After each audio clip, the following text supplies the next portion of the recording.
오늘의 말씀은 출애굽기 11장 4절에서 6절 말씀입니다.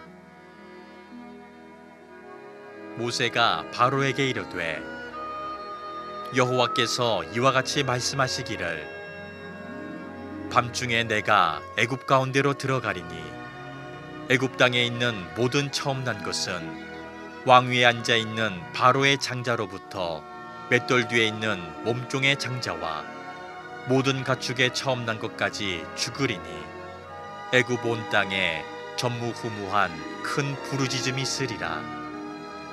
아멘. 저는 요 몇 주 굉장히 마음이 힘든 심리를 가지고 있었습니다.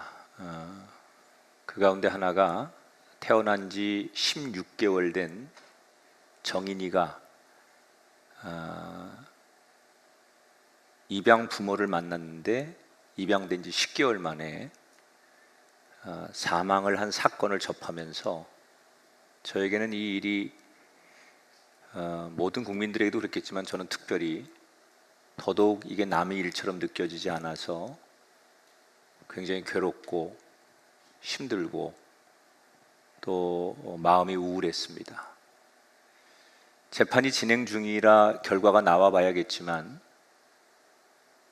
입양된 지 10개월 만에 많은 그 학대의 정황이 드러나서 지금 뭐 그런 재판 과정을 통해서 결과가 나오겠지만 지금까지의 상황만으로도 많은 분들이 안타까움과 분노를 가지고 있습니다. 제가 그 아이의 사진을 이렇게 인터넷에서 봤는데 그 입양되기 전에 6개월 될 때까지 위탁모라고 해서 양부모를 만나기 전에 자기를 돌봐줬던 위탁모와 함께 사진을 찍은 모습을 봤는데 너무 해맑게 웃고 있는 사진 하나를 봤어요. 근데 입양이 된 이후에 뭐 또 그런 사진들만 보도가 됐겠지만 표정이 없어지고 굉장히 그 아이에게 감정이라고는 전혀 있어 보이지 않는 힘없는 모습을 봤습니다. 제가 이 사진을 보면서 이 아이에게 필요한 게 거창한 게 아니라 그저 부모의 작은 사랑이었을 텐데 그 작은 것도 받지 못하고 16개월의 생을 마감한 이 아이를 생각하면서 만약에 그 부모를 만나지 않고 다른 좋은 부모를 만났다면 정인이의 남은 인생은 어떻게 되었을까? 그런 생각을 했어요. 아이들의 인생은 좋은 부모를 만나면 행복하고 나쁜 부모를 만나면 불행해지는 거예요. 여러분 다 부모님들이시라면 아이의 불행과 아이의 행복을 여러분이 쥐고 있는 거예요. 어떻게 여러분이 사시고 어떤 거울로 비춰지느냐가 그 아이의, 여러분 자녀의 행복과 불행을 결정하게 됩니다. 근데 아이만 그런 게 아니에요. 우리 어른들도 좋은 부모가 필요합니다. 물론 육신의 부모도 필요하지만 우리에게는 정말 위로가 되고 지지가 될 그런 부모가 필요해요. 그런데 예수 믿는 사람들에게는 내가 예수를 믿는 순간 살아계신 하나님이 나의 아버지가 되십니다. 여러분 그냥 하나님을 아버지라고 부르니까 남들이 부르는 이름을 나도 생각 없이 부른다고 그렇게 여러분 인지하고 부르시는 이름이 아니라 아버지라고 부르는 하나님이 어떤 분이시고 그 아버지 됨이 무엇인가에 대해서 다시 한번 우리가 아는 것 같지만 깊이 생각해 볼 필요가 있어요.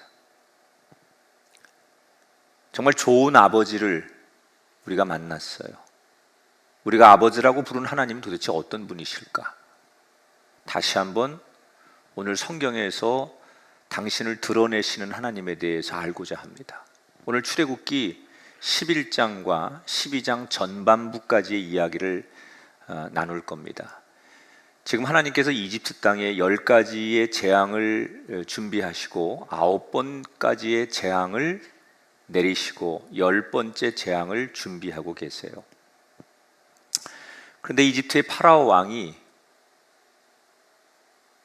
재앙이 올 때마다 두 손 들 것 같은데 계속 고집을 부리고 약속을 번복하고 그리고 자기의 뜻대로 하려고 하죠. 이 상황에서 하나님께서 모세를 부르셔서 10번째 재앙을 내리기 전에 모세에게 하나님께서 하시는 이야기가 오늘 성경의 시작이에요. 뭐라고 말씀하시냐? 1절 2절에 보니까 내가 이제 한 가지 재앙을 바로와 애굽에 내린 후에야 그가 너희를 여기서 내보내리라. 그가 너희를 내보낼 때에는 각기 이웃들에게 은금 폐물을 구하게 하라. 마지막 재앙을 예고하면서 몇 가지를 말씀하시는데, 첫째는 이 10번째 재앙이 끝나고 나면 이집트의 파라오 왕이 그동안은 절대로 보낼 수 없다고 붙잡고 고집하던 그 왕이 이 10번째 재앙이 끝난과 동시에 제발 떠나달라고 추방하다시피 너희를 내보낼 것이다. 하나님이 그렇게 예언을 하셨어요. 두 번째는 왕만이 아니라 이집트 백성들까지 이스라엘 백성들에게 금과 은과 폐물을 주면서 그들이 있는 것을 노예들이었던 이스라엘 백성들에게 안겨주면서 빨리 제발 떠나달라고 할 것이다.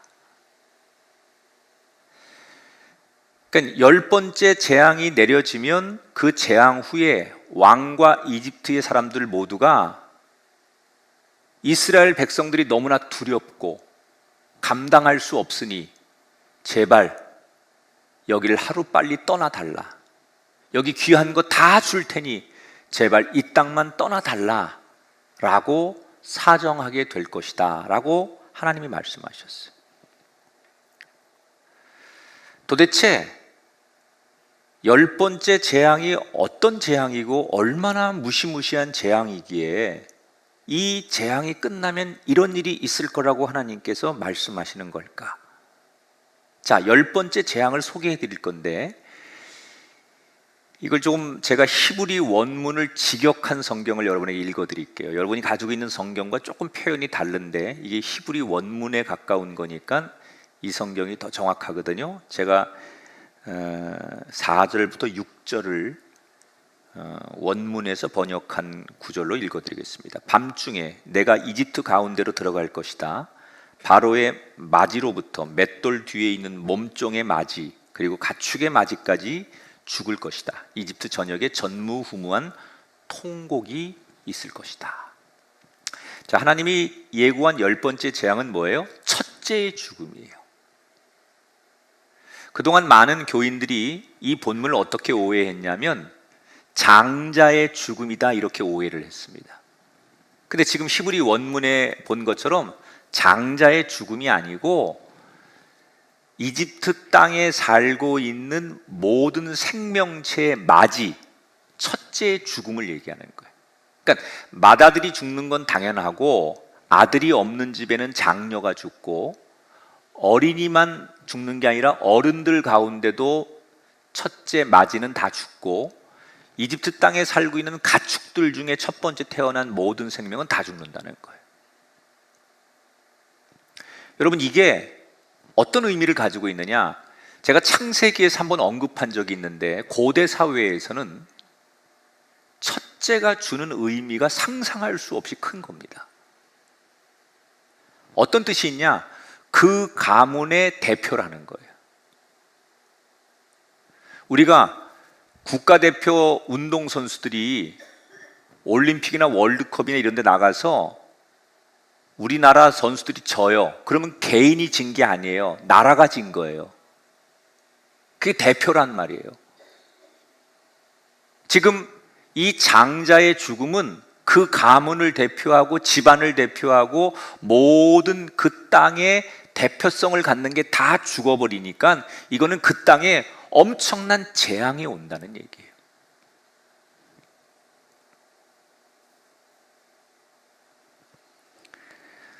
근데 모세가 지금 예고하는 이 무시무시한 10번째 재앙은 9번째 재앙과 다르게 두 가지의 특징이 있습니다. 첫째는 하나님께서 직접 개입하신다는 거예요. 이게 처음이자 마지막입니다. 하나님께서 10가지의 재앙 가운데 다 간접적으로 모세를 통해서 또는 자연을 통해서 재앙을 내리셨는데, 하나님이 직접 재앙을 내린 게 처음이자 마지막 이 10번째 재앙이에요. 그동안 하나님께서 자연현상을 통해서 나일강이 피로 변하고 뭐 개구리 때부터 우박 이런 거 모든 거는 다 자연현상을 통해서 하나님께서 이 재앙을 내리신 거거든요. 그런데 하나님이 직접 깨닫지 못하니까 하나님께서 개입하셔서 재앙을 내리시는 초자연적인 개입의 사건이에요. 여기서 우리는 신앙의 원리 가운데 때때로 사람들이 이런 얘기를 합니다. 하나님이 당신의 능력을 초자연적으로 이 땅에 보여주셨으면 얼마나 좋겠냐. 나에게 하나님께서 초자연적으로 나타나시고 개입하셨으면 좋겠다, 이렇게 요구하는 분들이 있습니다. 근데 잘 생각해 보세요. 하나님께서 지금 10가지의 재앙들 가운데 마지막에만 초자연적으로 나타나시지, 나머지는 하나님께서 다 간접적으로 하나님의 살아계심과 하나님의 능력을 나타내시거든요. 그러니까 우리가 신앙생활하면서 하나님이 당신의 형상을 아주 초자연적으로 기적처럼 우리에게 보여주는 것이 하나님의 사건이 아니라, 우리가 살아가는 일상을 통해서, 평범한 자연을 통해서 하나님께서 당신의 뜻을 알려준다는 거예요. 그러니까 그리스도인들은 하나님의 초자연적인 무슨 엄청난 사건이 있어야만 하나님이 살아계신 것을, 하나님이 말씀하시는 것을 듣는 게 아니라, 우리의 일상을 통해서, 우리가 살아가는 삶의 자리를 통해서 하나님이 언제나 우리에게 말씀하고 계시다는 것을 알고, 그것만 잘 우리가 듣고 배워도 하나님의 뜻을 충분히 알 수 있다는 거예요. 그래서 저는 이 시간 여러분을 이렇게 축복합니다.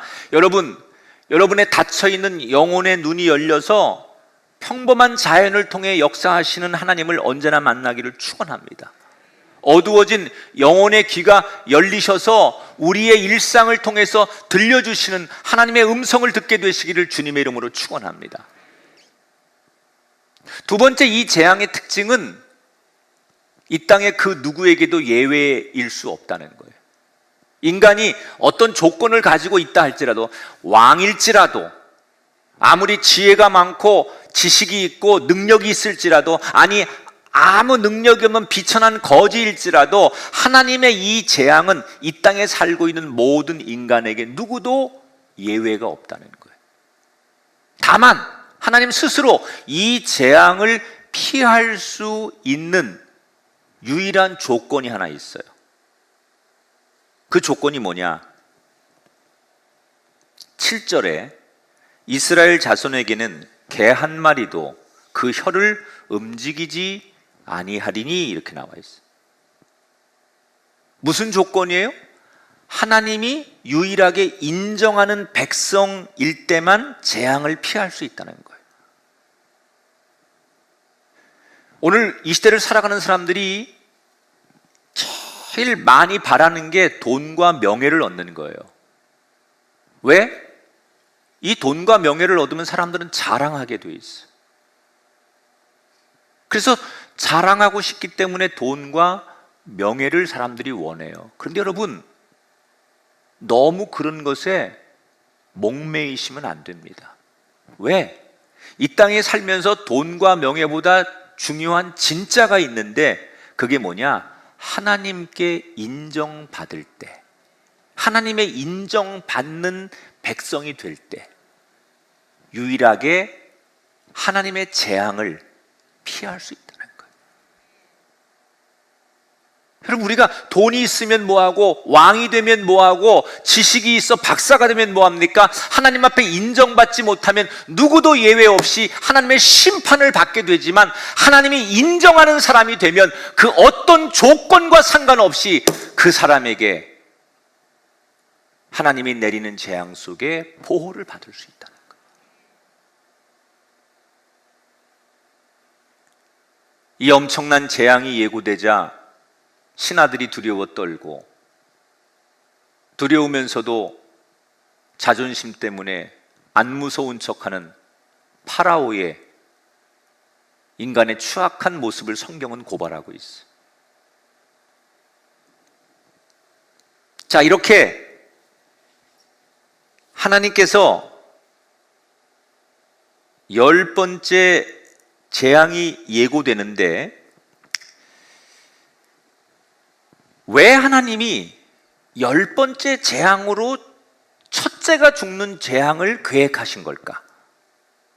하나님이 재앙을 내릴 때 첫째가 죽는 것보다 더 무서운 재앙도 많이 있고 다른 재앙도 선택할 수 있는데, 굳이 하나님께서 10번째 재앙을 첫 번째가 죽는 재앙으로 선택하신 이유가 뭘까?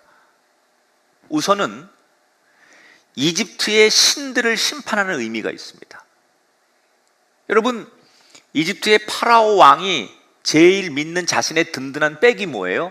태양신, 라라고 하는 태양신이에요. 이집트 사람들이 가장 의지하는 신이 오시리스라고 하는 신인데, 이것은 생명과 죽음을 다스리는 신이에요. 타우르트라고 하는 신은 집을 관장하고 또 보호해주는 평범한 일상의 신이라고 믿어요. 그러니까 이집트 사람들이 자기들이 믿는 신이 얼마나 무력하고 아무것도 아니라고 하는 것에 대해서 하나님께서 심판하시는 거예요, 지금. 그런데 이것보다 사실은 더 큰 의미가, 왜 하나님이 굳이 첫째들을 죽음으로 몰아가는 심판을 10번째 재앙으로 선택했느냐? 이 신들을 심판하는 것보다 더 중요한 의미가 여기에 숨어 있어요. 하나님의 진짜 의도가 뭔가가 나와 있어요. 근데 이 의도를 알려면 오늘 11장의 본문을 봐선 모르고요, 다시 1장으로 넘어가야 돼요. 우리가 공부한 1장 22절에 가면 무슨 일이 있었느냐? 바로가 그의 모든 백성에게 명령하여 이르되, 아들이 태어나거든 너희는 그를 나일강에 던지고 딸이거든 살려두라 하였더라. 출애굽기가 처음 시작할 때 여러분 무슨 일이 있었어요? 이집트 땅에 이스라엘 백성들이 많아지는 것을 두려워한 이집트 왕이 산파들을 동원해서 아들이 태어나면 죽여라. 그런데 산파들이 말을 안 들어요. 그러니까 강제로 법을 만들어서 어떻게 해요? 지금부터 이스라엘 백성들 사이에 태어나는 아기 가운데 남자일 경우 무조건 나일강에 갔다가 버려서 죽여라. 이걸 강제로 군인들을 시켜서 강제로 집집마다 아이가 태어나면 남자인지를 확인해서 그 아이들 나일강에 전부 갖다 버리고 죽였단 말이에요. 그래서 나일강변에는 아침 저녁으로 그 아기를 잃고 아기를 빼앗기고 아기를 버리고서 흐느끼는 부모들의 울음소리가 날마다 나일강변에 끊임없이 그 부모들의 울음소리가 메아리 쳤다고 해요. 그때 자녀들을, 태어난 아기들을 빼앗기면서 나일강에 죽어가는 그 아기들을 보면서 대부분의 이스라엘 백성들의 부모들이 뭐라고 하나님 앞에 울부짖었느냐? 하나님은 뭐 하십니까? 왜 하나님은 가만히 있습니까? 그들의 울부짖음 속에 하나님을 향해 절규하는 거예요. 도대체 하나님은 어디 계시고 하나님은 뭐 하시는 겁니까? 하나님 나의 아버지 맞습니까? 왜 가만히 있습니까? 이렇게 하나님을 울부짖으며 부르짖었어요.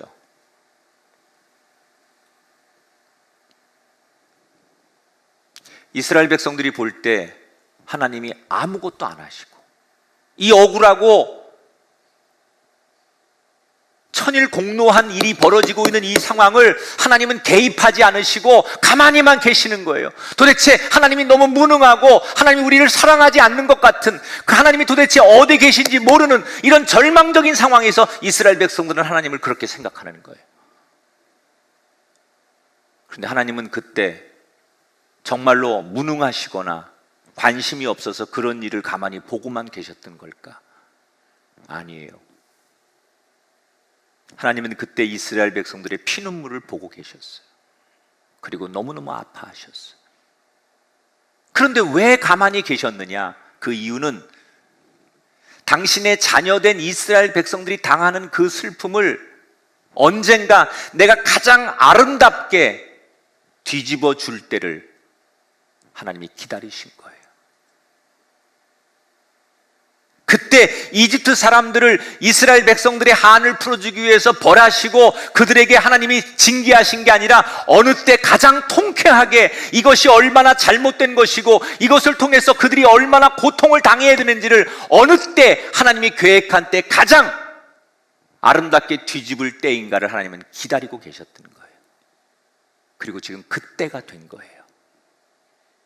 그래서 마지막 재앙으로 하나님께서 이집트 땅에서 이제 이 재앙으로 끝나는데 마지막 재앙을 이집트 사람들의 첫째의 죽음으로 선택하신 거예요. 이스라엘 백성들이 그동안 너무너무 소중한, 눈에 넣어도 아프지 않은 그 자녀를 잃고 그동안 흘렸던 그 눈물을 하나님께서, 내가 그 눈물을 보고 있었다는 거예요. 내가 너희들이 아파하고 있었던 그것을 다 알고 있다는 거예요. 너희들이 얼마나 고통스러워하고 얼마나 괴로워했는지 그 아픔과 슬픔을 내가 공감하고 있다는 거예요. 그리고 이제는 너희 대신 내가 대신 싸워줄 것이다. 이 하나님의 마음을 보여주고 싶어서 하나님이 10번째 재앙을 이집트 땅에 살고 있는 첫째의 죽음으로 선택하셨다는 거예요. 여러분, 우리가 믿는 하나님은 우리를 그냥 자녀로 부르시고 방치만 하시는 분이 절대 아닙니다. 늘 우리를 지켜보시고 필요에 따라 하나님의 때를 따라서 우리를 도우시는 진짜 아버지가 우리 하나님이십니다. 이런 아버지를 두셨던 예수님은 우리에게 이렇게 당부하셨어요. 마태복음 6장 31절 32절에 보니까 염려하여 이르기를 무엇을 먹을까, 무엇을 마실까, 무엇을 입을까 하지 말라. 이는 너희 하늘 아버지께서 이 모든 것이 너희에게 있어야 할 줄을 아시느니라. 때때로 우리는 신앙생활하면서 하나님이 침묵하실 때 너무 답답함을 느껴요. 나는 이렇게 다급한데 하나님은 도대체 뭘 하시는 걸까? 하나님이 원망스러울 때가 있어요. 우리는 이렇게 고통스러운데 하나님은 왜 침묵하시는 걸까? 도대체 우리가 당하는 이 어려움과 아픔을 하나님께서는 공감하고 알고 계신 건가? 그런 우리는 질문을 가질 때가 있어요. 근데 하나님은 다 알고 계세요. 다만 하나님이 생각할 때,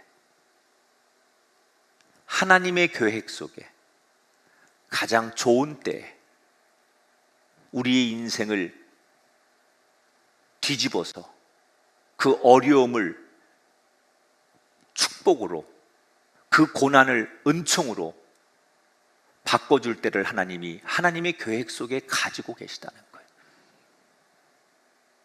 오늘 예배드리는 성도들 가운데 나는 이렇게 힘들고 나는 이렇게 지금 고통스러운데 하나님은 뭘 하시느냐고 의심하고 계신 분이 계십니까? 이렇게 경제적인 불안과 재앙으로 인해서 하나님이 원망스러운 분이 계십니까? 그렇다면 오늘 이 본문을 통해서 여러분 분명히 하나님의 음성을 들으십시오. 하나님께서 당신의 마음과 형편을 다 아십니다. 하나님은 다 우리를 지켜보고 계십니다. 그리고 우리에게 버티게 하세요. 나의 원하는 때, 내가 원하는 지금이 아니라 하나님이 원하시는 때, 하나님이 계획하시는 그때 가장 완벽하게 가장 좋은 길을 주시기 위해서 하나님은 오늘도 우리를 버티게 하시는 거예요. 이제 우리 모두 영혼의 눈이 열려서 나의 아버지가 되셔서 가장 좋은 때, 그래서 그때 나에게 침묵하게 하셨고, 그때 내 울부짖음에 하나님이 움직이지 않으셨구나. 이 아버지의 본심을 보고 느낄 수 있는 저와 여러분이 되기를 주 이름으로 축원합니다. 이제 모세가 이집트 왕에게 이런 10번째 재앙을 예고하고 왕궁을 나올 때 하나님께서 모세를 다시 불러요. 그리고 모세에게 지금부터 내가 하는 얘기를 잘 듣고 이 10번째 재앙을 너희들이 잘 준비해라, 잘 대비하라, 그러면서 굉장히 구체적인 지침을 내리기 시작해요. 하나님께서. 이게 유월절을 지키는 규칙이에요. 이때부터. 이제 다음 시간에 제가 유월절에 대한 설교를 할 건데, 자, 이 10번째 재앙이 내리면 이스라엘 백성들은 뭘 해야 되느냐? 하나님께서 구체적으로 규칙을 말씀한 그것을 다 지키라는 거예요. 자, 그럼 여기서 우리는 하나님이 그냥 이스라엘 백성들은 내 백성이니까 그 고센 땅에 살고 있는 그 지역을 통째로 지켜주시면 되지, 하나님께서 그곳만 재앙이 피하도록 해주시면 되지, 왜 그 재앙을 피하기 위해서 이스라엘 백성들에게 구체적인 규칙을 지키라고 지침을 내리시는 걸까? 왜 하나님께서 말씀을 주시고 그 말씀을 잘 믿고 그 말씀을 실천하도록 만드시는 걸까? 이건 우리가 부모가 자식들을 키워보면 알아요.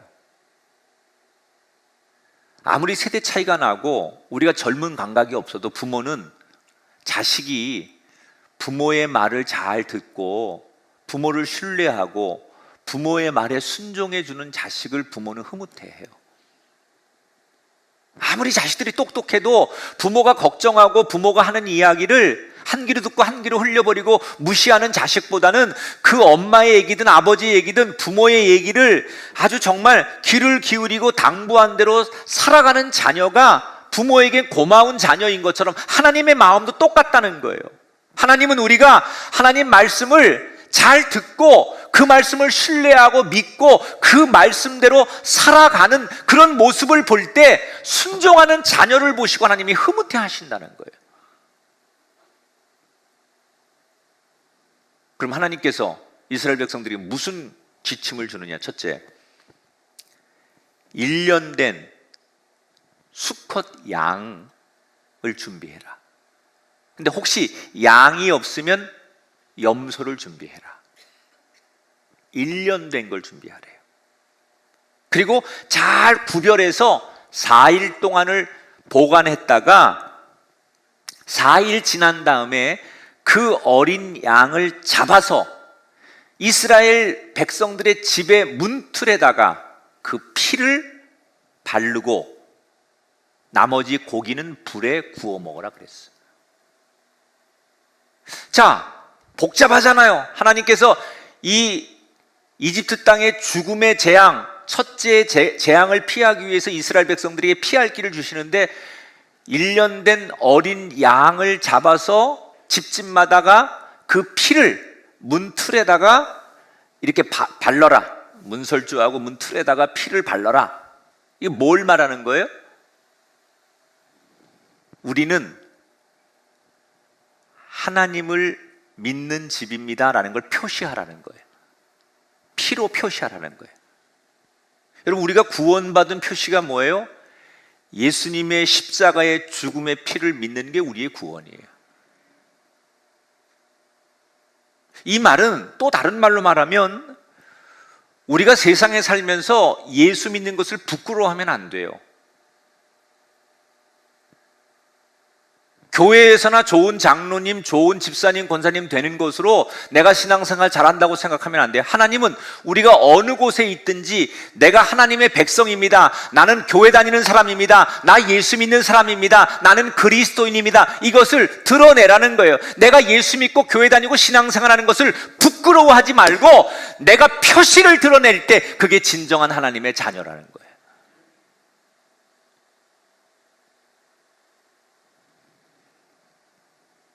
하세요. 교패 없는 분들 교패 갖다 붙이세요.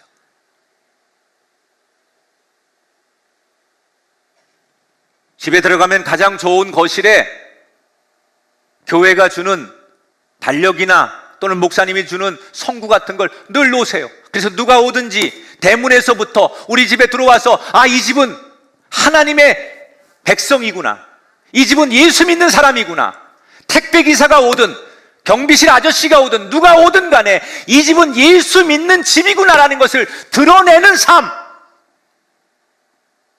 이것이 재앙을 피하는 첫 번째 조건이라는 거예요. 그런데 그 양을 꼭 구워 먹으라 그랬어요. 날걸로 먹을 수도 있고 뭐 삶아 먹을 수도 있을 텐데 왜 구워 먹으라고 했을까? 이건 이스라엘 백성들을 배려하는 거예요. 하나님께서 날거는 건강에 좋지 않을 것이고 삶은 것은 시간이 더 걸려요. 지금 이 이스라엘 백성들은 이 10번째 재앙이 끝나면 하나님의 계획대로 이집트 땅을 빨리 떠나야 되는데 혹시 건강이 안 좋아지거나 아니면 시간이 지체되면 떠나는 것이 느려지기 때문에 그런 것들을 예방하기 위해서 고기는 반드시 불에 구워 먹어라 라고 지침을 주는 거예요. 그러면서 그걸로 끝나지 않고 이 고기를 먹을 때 손이 덜 가는 쓴 나물과 누룩이 없는 빵, 아주 맛이 없는 빵이에요. 말만 빵이지 전혀 맛없는 빵, 그리고 나물도 아주 써서 잘 안 먹는 나물, 그걸 같이 이 고기와 먹어라. 그리고 먹을 때는 어떻게 먹었냐, 짐을 다 싸가지고 그 보따리를 어깨에 메고 등에 메고 손에 들고서 떠날 준비를 하면서 먹어라. 그렇게 아예 언제 어떻게 어떤 모양으로 먹어야 되는지를 그렇게 다 설명해 주셨어요.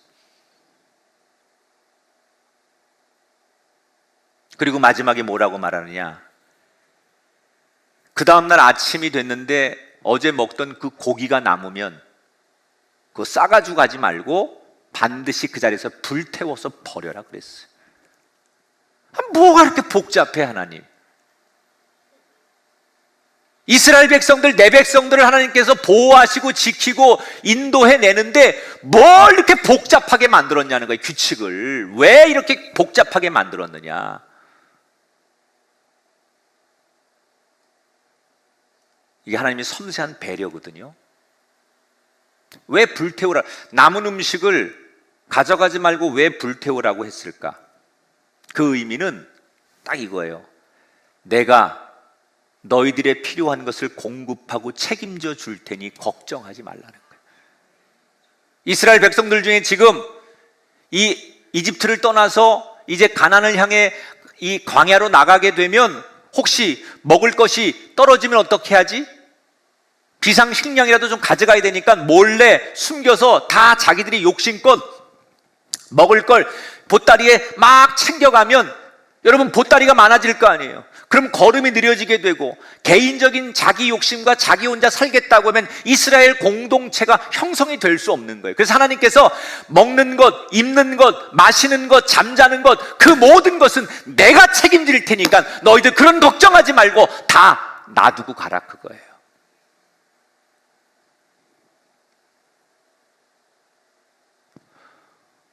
오늘 우리들 가운데는 앞날을 걱정하면서 도대체 나는 어떻게 살지? 나이 먹을수록 난 누구를 의지하지? 이렇게 불안한 세상일수록 내가 뭘 의지할 수 있지? 그래서 불안하니까 사람들이 더 많이 가지려고 해요. 그래서 빚을 내서라도 젊은이들이 영혼까지 탁탁 털어서 지금 주식에 투자를 하고 빚을 내서라도 집을 한 채 가지고 있어야 되고 불안하니까 사람들이 못 믿는 거예요. 그래서 뭔가를 쥐고 있어야 되는 거예요. 저와 여러분의 모습도 다르지 않아요. 우리가 하나님의 자녀라고 말하면서 우리는 문득문득 불안과 두려움을 느껴요. 그래서 우리가 하나님을 등지고 세상을 바라보면 어떻게 살아야 될까? 어떻게 자식들을 키우고 우리도 남들처럼 살아갈 수 있을까? 이런 근심 때문에, 걱정 때문에 우리가 잠 못 이루어 할 때가 있어요. 그건 오늘 성경의 이스라엘 백성들에게 말씀하시는 진짜 아버지를 우리가 오해하기 때문이라는 거예요. 오늘 하나님 아버지가 우리에게 뭐라고 말씀하세요? 무엇을 먹을까, 무엇을 마실까, 무엇을 입을까 염려하지 말아라. 내가 너의 필요를 채울 것이고, 내가 너의 자녀의 인생을 인도할 것이고, 너의 앞길을 예비하리라.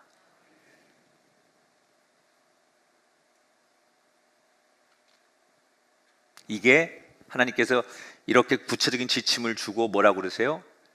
이것을 너희들만 지키지 말고 너희들이 지킨 다음에 너희들의 후손들에게 영원토록 이것을 규칙으로 이맘때 지켜라 라고 해서 이스라엘의 3대 절기 유월절이 생기는 거예요. 이게.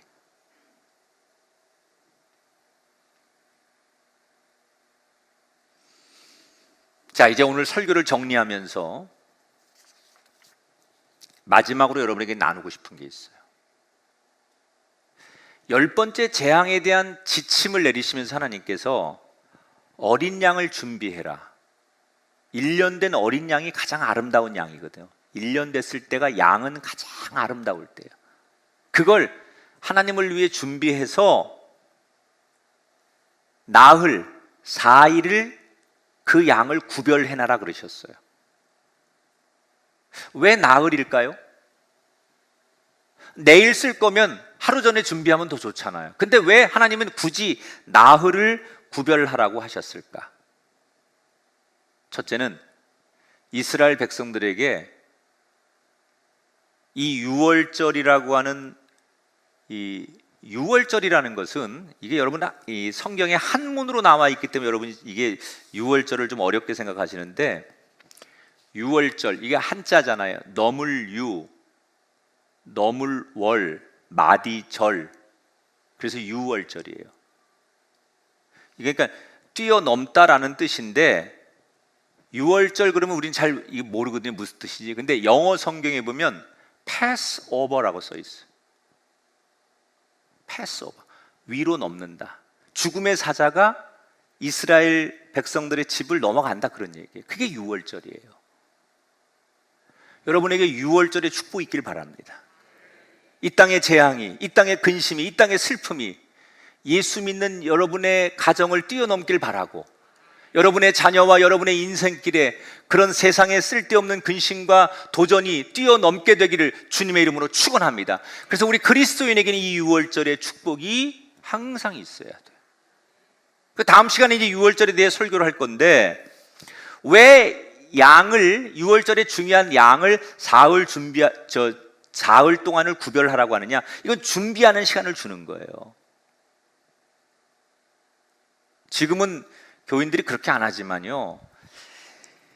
제가 어릴 때 또는 신학교 다녀서 제가 이렇게 봉사할 때 담임 목회하기 전에만 해도요.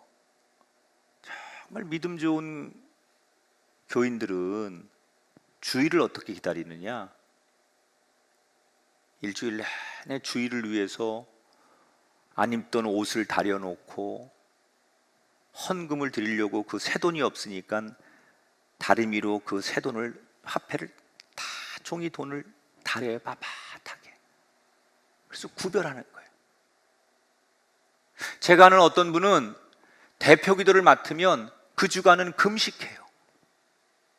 어떻게 하나님 성전에서 내가 대표 기도를 하러 성전에 올라가는데 그냥 이거 대충 써가지고 올라가서 이거 잘했다고 할 수 있느냐? 두렵고 떨리는 마음으로 그 주일을 위해서 설교 2분, 기도 2분, 3분 하기 위해서 한 주간 동안 며칠을 금식하고 올라가는 거예요. 어쩌다가 그 속회에서 저녁 예배 때 특송하라고 하면 그 속회 속도원들이 돌아가면서 한 끼씩 금식해가면서 금식 성미를 모아가지고 우리가 하나님 앞에 그렇게 찬양하자고 하는 분들도 있었고 주일을 그냥 드리는 게 아니에요. 얼마나 그 주일이 오기까지 정성을 다해 준비하는지 몰라요.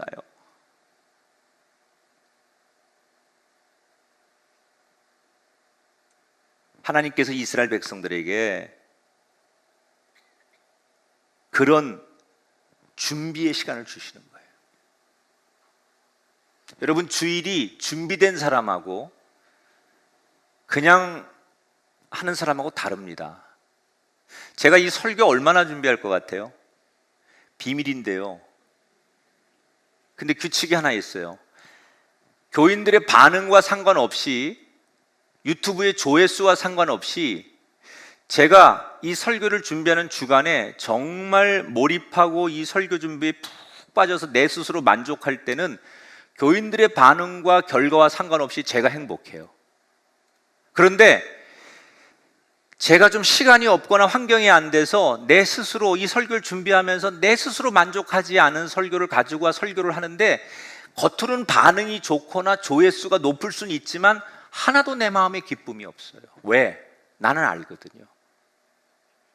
내가 이 정도의 준비로 해서 설교하는 것이 내 스스로 만족스럽지 않은 거예요.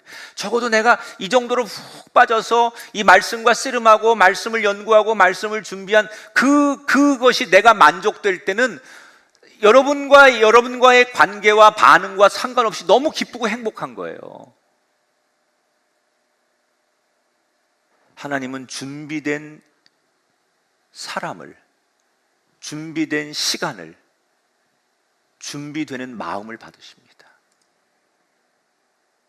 우리 찬양대, 교사들, 헌신자들, 헌신은 특권이거든요.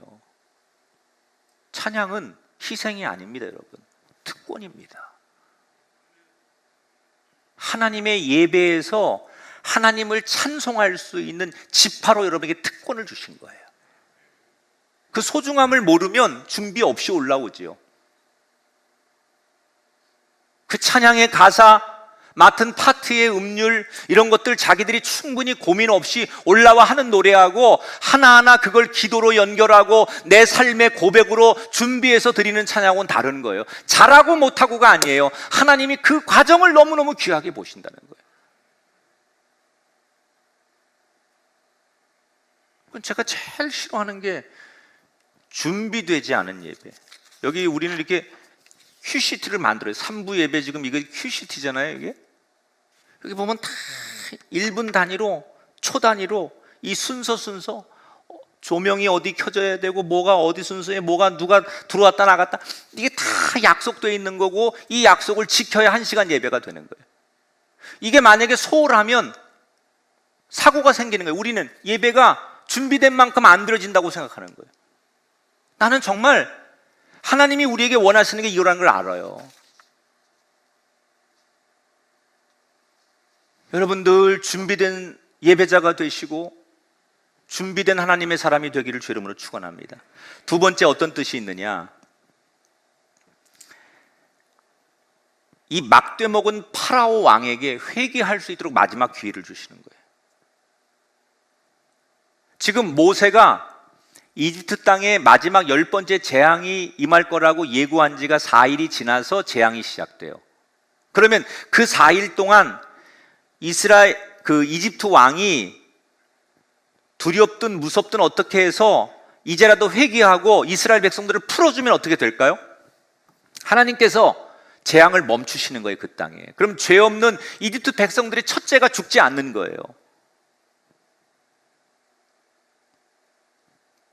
왜 4일을 주시는 거냐?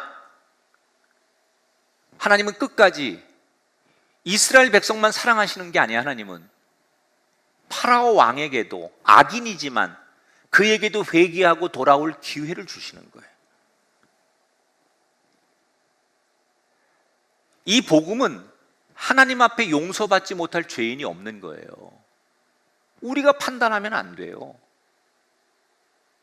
저런 사람은 교회 오면 안 된다는 거야. 저런 사람은 예수 믿을 자격도 없다는 거야. 저런 사람은 우리 교회 공동체에 오면 안 된다는 거야. 그러시면 안 돼요. 누구라도 하나님은 그 사람이 회개할 기회를 주시는 분이에요. 아무리 못된 자식이라도 부모가 끝까지 기다리듯이 그동안 아무리 잘못 살았더라도 진심으로 회개하면 하나님은 용서해 주세요. 혹시 너무 지나치게 자신을 자책하는 분이 계실지 모르겠어요. 과거에 잘못 살아온 자신을 돌아보면 나 같은 사람에게 무슨 기회가 있을까? 이렇게 생각하시는 분이 계실 수 있어요. 그래서 하나님 앞에 나가는 걸 주저주저 하시는 분이 계실 수 있어요. 그건 여러분의 생각이에요. 하나님은 지금도 여러분이 하나님 앞에 돌아오기를 원하십니다. 하나님 앞에 엎드리기를 원하십니다. 진심으로 그 아버지를 아버지라고 부르기를 원하십니다. 그때 당신의 인생에 회복이 시작될 줄 믿습니다. 저는 오늘 설교를 마무리하면서 우리가 이렇게 중얼거렸으면 좋겠어요. 하나님이 나의 아버지여서 참 행복합니다. 내가 하나님을 아버지라고 부를 수 있어서 참 다행입니다.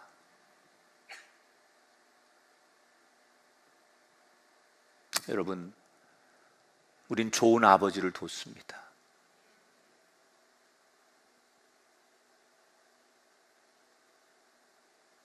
정인이가 그 양부모가 아닌 다른 양부모를 만났으면 어떻게 됐을까라는 생각을 제가 계속 했듯이 우리는 너무나 좋은 아버지가 있습니다.